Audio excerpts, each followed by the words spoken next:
हाँ, बिल्कुल। ये उपन्यास वाकई अपनी रूहानी गहराई और किरदारों के जज़्बाती सफ़र के लिए जाना जाता है, जैसा कि रिव्यू में भी ज़िक्र है।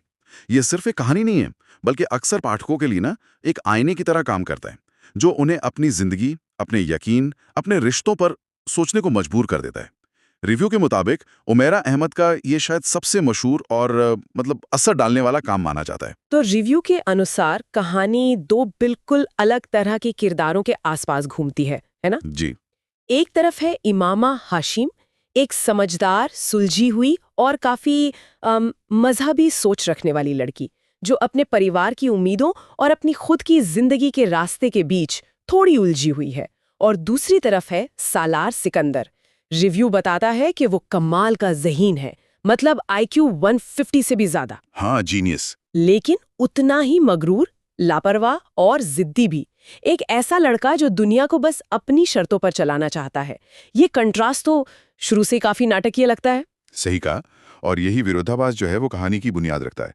एक तरफ मजबूत अकीदा और रूहानियत की तरफ झुकाव है, हम्म। तो दूसरी तरफ दुनियादारी, नाफरमानी और एक हद तक शायद खुद से भी बेजारी में डूबा हुआ एक नौजवान। ये उनके सफर के, आप कह सकते हैं, शुरुआती नुक्ते हैं, जहां से उनके रास्ते टकराते हैं और फिर बदलते हैं। और रिव्यू इस बात पे काफी जोर देता है कि ये उपन्यास महज एक आम प्रेम कहानी नहीं है। नहीं, बिल्कुल नहीं, बल्कि ये उन दोनों के सफर को दिखाता है जिसे रिव्यू ने गुनाह से गुजरकर रोशनी तक का सफर कहा है। यानी एक रूहानी बदलाव, एक अंदरूनी कायापलट की दास्तां है। इसमें जो खास बात नजर आती है वो यही है कि ये उपन्यास रोमांस के धागों में लिपटे होने के बावजूद किरदारों के अंदरूनी बदलाव और उनकी रूहानी बेदारी पर कहीं ज्यादा ध्यान देता है। शुरुआत में इमामा और सालार एक दूसरे की पूरी तरह जिद लगते हैं, है ना? लेकिन कहानी इसी तनाव से आगे बढ़ती है। रिव्यू ये दिखाता है कि कैसे वो अपनी बाहरी मुश्किलों और अंदरूनी कश्मकश से गुजरते हुए बदलते हैं। ये सिर्फ बाहर से नहीं बल्कि अंदर से बदलने की, अपने वजूद को नए सिरे से समझने की कहानी है। हाँ, ये बात तो है। और रिव्यू में कुछ बहुत अहम मौजुआत यानी विषयों का जिक्र है, जिन पर ये पूरी कहानी टिकी हुई लगती है। पहला और सबसे अहम है यकीन और रूहानियत। रिव्यू साफ तौर पर कहता है कि उपन्यास का जो मरकजी पैगाम है वो यही है कि इंसान का असल सुकून, उसकी सच्ची खुशी अल्लाह के करीब जाने में ही है। बिल्कुल, ये इस कहानी की धुरी है। रिव्यू के हवाले से देखें तो कहानी के तकरीबन हर मोड़ पर, किरदारों के हर फैसले, हर कश्मकश में इसी तलाश की एक झलक मिलती है, सुकून की तलाश, हम्म। सच्चाई की तलाश, जिंदगी के मकसद की तलाश, जो आखिरकार उन्हें रूहानियत के रास्ते की तरफ ले जाती है। ये तलाश ही किरदारों को मतलब हरकत में रखती है। दूसरा अहम विषय रिव्यू ने बताया है वो है तब्दीली, यानी बदलाव, और खास तौर पर सालार सिकंदर का बदलाव। हाँ, सालार का।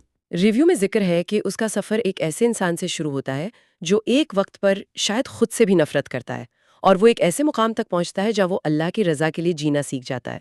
यहाँ से बात और भी दिलचस्प हो जाती है। ये बदलाव यकीनन उपन्यास का एक बहुत मजबूत हिस्सा होगा। कैसे एक इंतहाई मनफी, खुदपसंद और बिखरा हुआ इंसान धीरे धीरे समझ, हमदर्दी, जिम्मेदारी और फिर यकीन की तरफ कदम बढ़ाता है। यही वो चीज है जो पढ़ने वालों पर सबसे गहरा असर छोड़ती है। ये इस उम्मीद को जगाता है कि बदलाव मुमकिन है, चाहे कोई इंसान अपनी नजर में या दूसरों की नजर में कितना ही भटका हुआ क्यों ना लगता हो। तीसरा विषय रिव्यू में बताया गया है प्यार और कुर्बानी का, कि सच्चा प्यार सिर्फ जज्बात का नाम नहीं, बल्कि ये त्याग, जिम्मेदारी और अटूट वाबस्तगी मांगता है। ये भी कहानी में यकीनन अहमियत रखता होगा। बिल्कुल, रिव्यू के मुताबिक उपन्यास मोहब्बत के बारे में जो पारंपरिक रोमांटिक ख्यालात है ना, उनसे आगे जाता है। ये प्यार को एक गहरी जिम्मेदारी, एक अहद और समर्पण के तौर पर पेश करता है। किरदारों को अपने रिश्तों को निभाने के लिए, अपने प्यार को बचाने के लिए मुश्किल फैसले लेने पड़ते हैं, बड़ी कुर्बानियां देनी पड़ती हैं। यही चीज इसे महज एक ख्याली रोमांटिक कहानी से ज्यादा हकीकत के करीब और जज्बाती तौर पर मजबूत बनाती है। ये प्यार को आसान नहीं बल्कि कीमती दिखाता है। और चौथा अहम विषय जो रिव्यू में उठाया गया है वो है समाज और परिवार का दबाव, खासकर इमामा का अपने खानदान और समाज की उम्मीदों के साथ जो टकराव होता है, जिसे रिव्यू बहुत हकीकी यानी रियलिस्टिक बताता है। हाँ, और अगर हम इसे व्यापक संदर्भ में रखकर देखें तो हम समझ सकते हैं कि ये सारे विषय रूहानियत की तलाश, ज़ाती तब्दीली की गुंजाइश, मोहब्बत का असल मतलब और समाज का दबाव, ये सिर्फ कहानी के किरदारों तक ही महदूद नहीं है।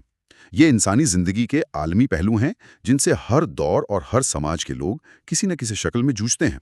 रूहानियत की प्यास हर तहजीब में मिलती है। अपनी कमजोरियों से लड़कर बेहतर बनने की ख्वाहिश हम सब में कहीं ना कहीं होती है।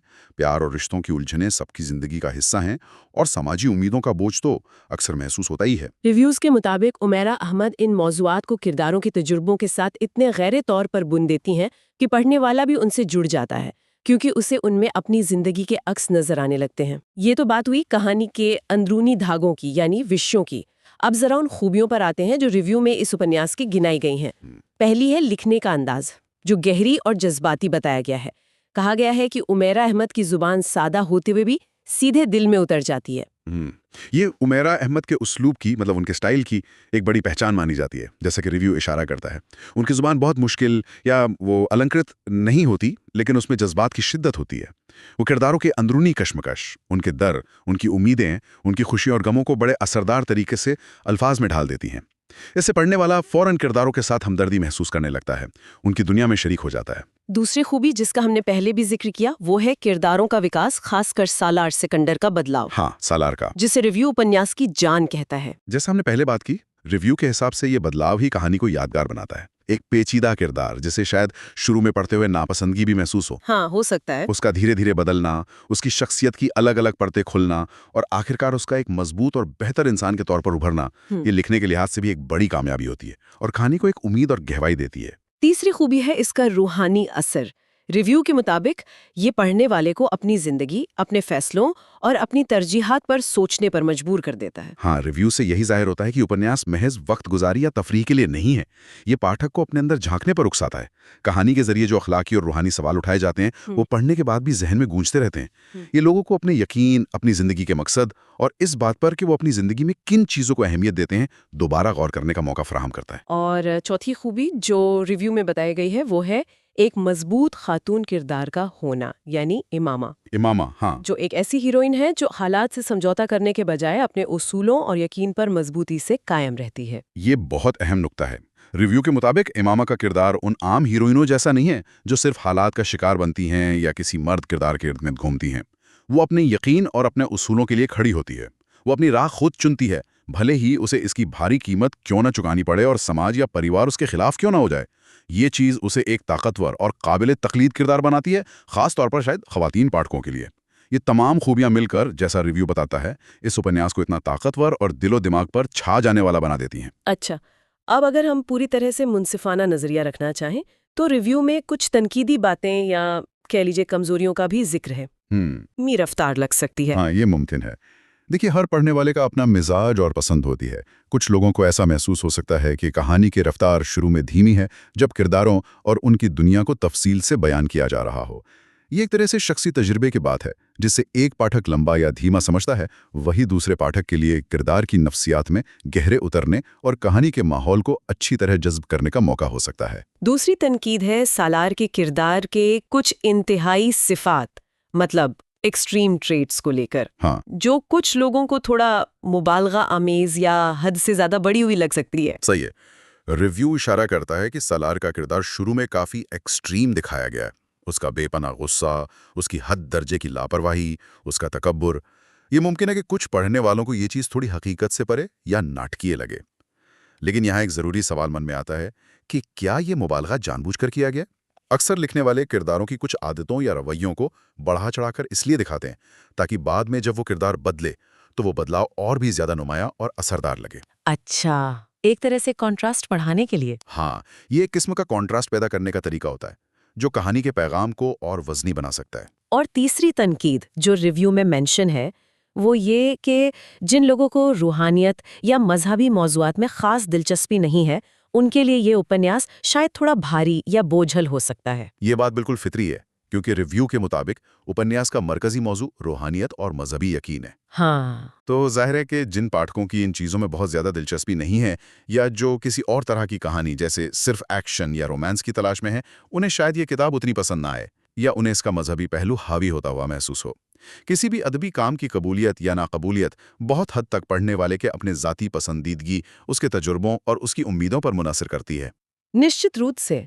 तो इन तमाम खूबियों और कुछ मुमकिना कमजोरियों की रोशनी में अगर हम इसके कुल असर और मकबूलियत की बात करें तो रिव्यूज के मुताबिक पीरे कामिल एस.सी. आज़ कपूर को उर्दू अदब में एक जीस्त बदलने वाला यानी जीवन बदलने वाला उपन्यास होने का दर्जा हासिल है। जी हाँ। ये अंधेरे से रोशनी तक का सफर बयान करता है और इसने बेशुमार लोगों की सोच और जिंदगी पर गहरा असर डाला है।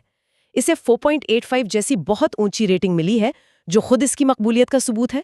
तो कुल मिलाकर इसका सार क्या निकलता है? इसका निचोड़ ये है कि रिव्यू के अनुसार ये उपन्यास इश्क, सामाजिक तनकीद और गहरी रूहानी जुस्तजू का एक अनोखा और बहुत ताकतवर अमेज़ा पेश करता है। इसकी कामयाबी सिर्फ इसकी दिलचस्प कहानी या यादगार किरदारों में ही नहीं छुपी, बल्कि उन गहरे ख्यालात, जज्बात और अपने अंदर झांकने की उस दावत में पोशीदा है जो ये पढ़ने वाले को देता है। ये पाठकों को एक ऐसी सतह पर जाकर छूता है जहां वो अपनी जिंदगी के बारे में सोचने पर मजबूर हो जाते हैं। और शायद यही वजह है कि रिव्यू इसे महज एक किताब से बढ़कर एक तजुर्बा करार देता है। इसकी बुलंद रेटिंग और जीस्त बदलने वाला जैसा लेबल इसी गहरे और पायदार असर की गवाही देते हैं। तो आज हमने पीरे कामिल सौब पर लिखे गए एक रिव्यू के जरिए इस बेहद प्रभावशाली उपन्यास के कई अहम पहलुओं को समझने की कोशिश की।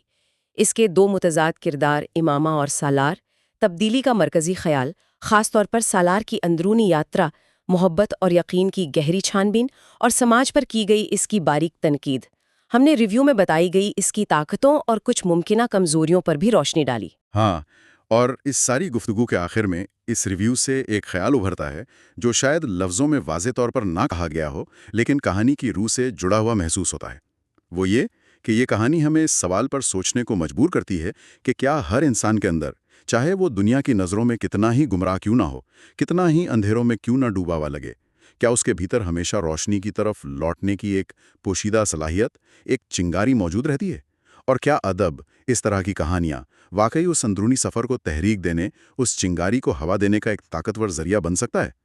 ये एक ऐसा सवाल है जिस पर पढ़ने वाले या इस उपन्यास के बारे में सुनने वाले शायद खुद भी गौर करना चाहें।